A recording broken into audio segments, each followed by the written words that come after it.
Next up, I got to get to this one right here. Quick hitter number 2 takes us preseason action, NBA basketball at Madison Square Garden between the Knicks and the Minnesota Timberwolves. The game marked the return of former New York Knicks Julius Randle, who sat out, and Donte DiVincenzo, who made headlines. DiVincenzo was chirping at the Knicks bench, specifically head coach Tom Thibodeau, appearing to say, quote, "This is what happens when they let you run the show," end quote. You may recall DiVincenzo and Randle were traded 2 weeks ago for Karl-Anthony Towns. After the game, DiVincenzo denied talking smack to Coach Tibbs. Take a listen to this. I didn't say thanks for the trade. Oh, what did you say? I didn't say thanks for the trade. It was about to finish. I was joking with Tibbs about not being able to finish in my time. I wasn't talking to Tibbs. I saw the clip. I wasn't talking to Tibbs. I didn't say anything about the trade. He's lying. He's lying through his damn teeth. But I ain't mad at him.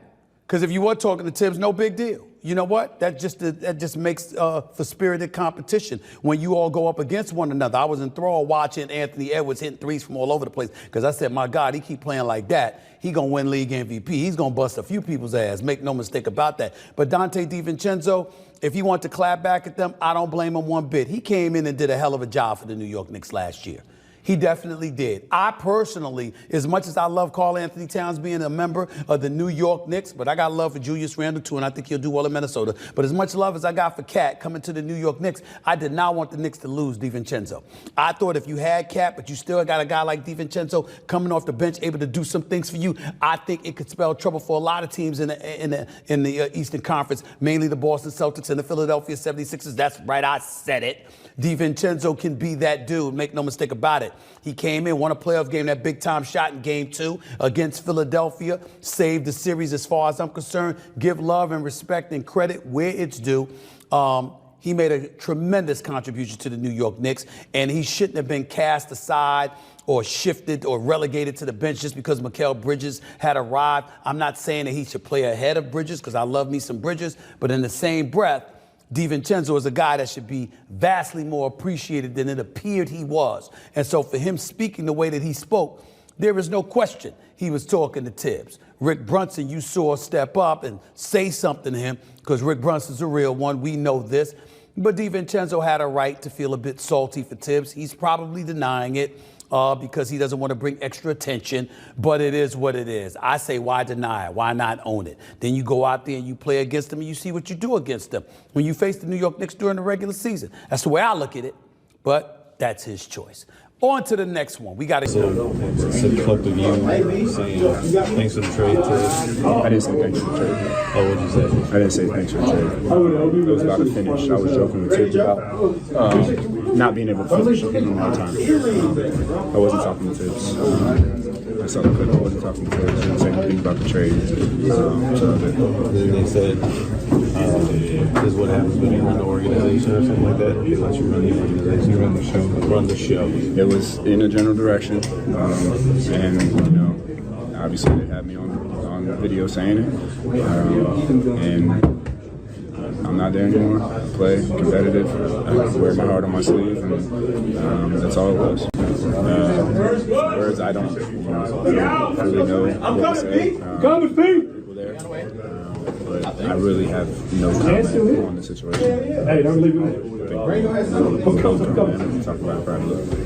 know you said talk things out privately is what you want to do, but I mean, it's the weirdest situation I've seen where Jalen's got his arm around you and this is the guy you're my relationship with Jalen, that's my brother, so my best friend. That's a separate relationship. Like I said, I'll talk about that privately, and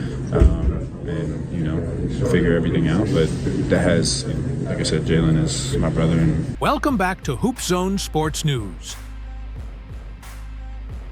All right, folks, welcome back to HoopZone Sport News. Let's dive right into the drama surrounding Donte DiVincenzo and the Knicks.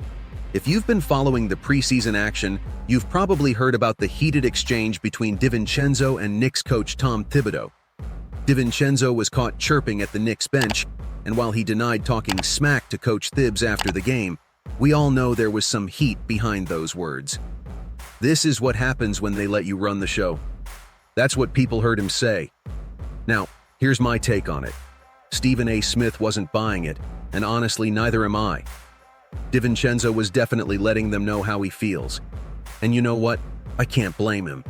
The guy came in clutch for the Knicks last season, winning crucial playoff games and hitting big shots. Trading him, along with Julius Randle, for Karl-Anthony Towns definitely stung. But here's the thing.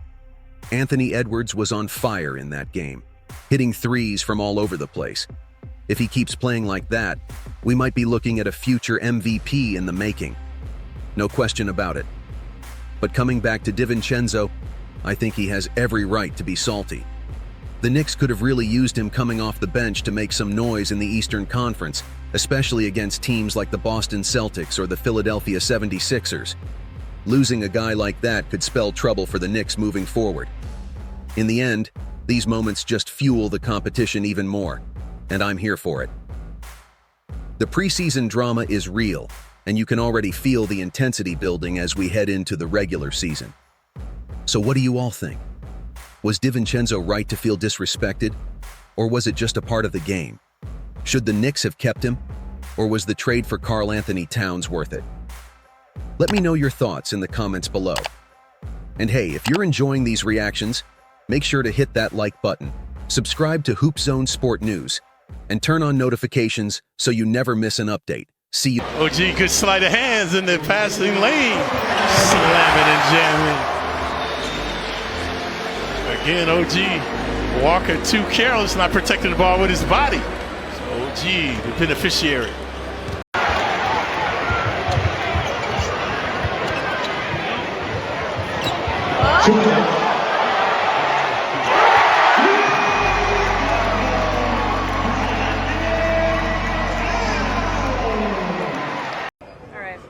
Thanks, Marquise. Watch your mouth. Watch your mouth. Thanks, Azina. Thank you. Wait, whoa. Time out. I'm going to just take this off, y'all. Merci, Jeannot. De rien. How do you... That's my middle name. Everybody calls me like that, though. Did I pronounce it correctly? Jeannot. Jeannot. Jeannot. Jeannot. Jeannot. Jeannot. Well, thanks, How's Amar. it? Thanks. Thanks, James. That was a good one. Thanks, John. John. That's my middle name. Thank you, Aaron. We out. They ain't catching me off guard. See, I got them off guard. Yes, sir. Yes, sir. Got them. Got all y'all now.